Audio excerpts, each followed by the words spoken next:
Kung isa ka sa mga inaasahan sa pamilya ninyo, panganay man o ang siyang may trabaho ngayon, gusto ko lang itanong, kamusta ka talaga?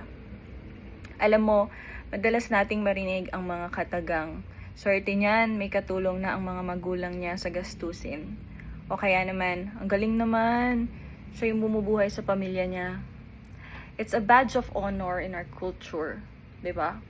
But let's be honest for a second. Ang bigat din naman kasi talaga minsan. At ang hirap sabihin na pagod ka na. Kasi pakiramdam mo, bawal mapagod.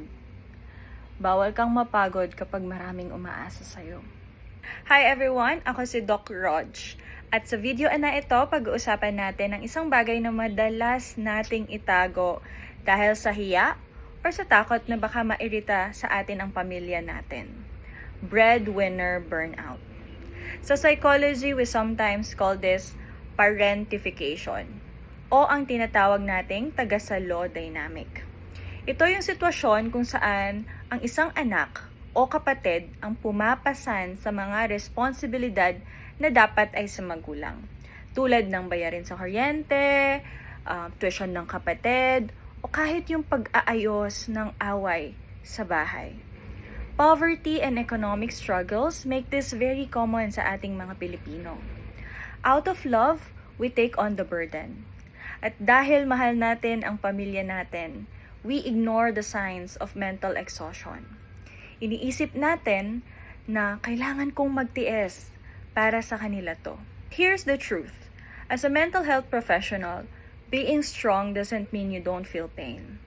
Even the strongest pillars of a house can crack if they carry too much weight for too long. So, paano natin haharapin ang breadwinner burnout nang hindi natin pinapabayaan ng pamilya natin? Here are 3 gentle steps that you can start today.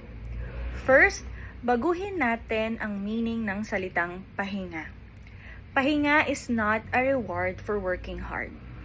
It is a requirement to keep working.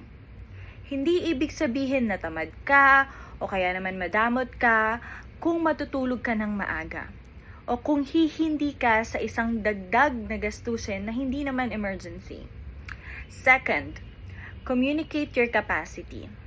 Madalas kaya hingi ng hingi ang pamilya natin ay dahil akala nila okay lang tayo. Kasi lagi tayong oo sa mga request nila. Try nating sabihin gently, Ma or Papa, gusto ko po sanang tumulong sa baon ni Bunso, pero sa susunod na buwan pa po, kakayanin ng budget ko. Setting boundaries is not unfilial. It is self-preservation.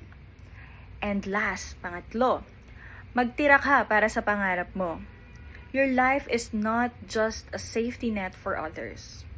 You are allowed to save for your own future, to study, or bilhin yung mga bagay na nagpapasaya sa'yo. Hindi ka madamot na magtabi para sa sarili mo. Again, hindi ka makakabigay ng pagmamahal kung empty ka.